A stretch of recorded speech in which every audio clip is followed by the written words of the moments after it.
มดคือหลายแท้พี่น้องมดตายแบบนี้มันจะเกิดแผ่นดินไหวอีกว่าอะไรนี่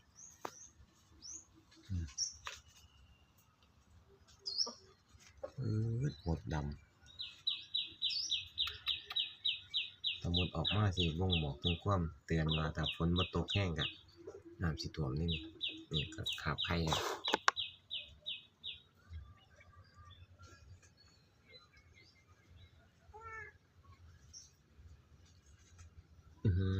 หลายแท้มันบิ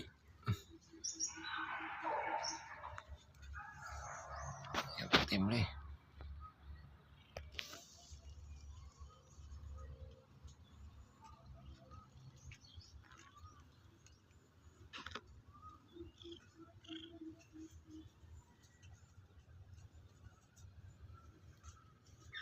มดหลายแต่แม่นฝนสิตกน้ำสิท่วมซะบ่เลย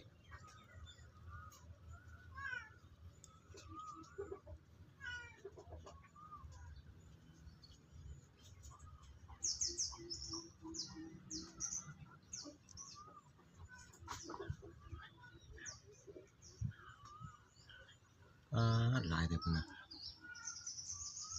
เต็มเลยพี่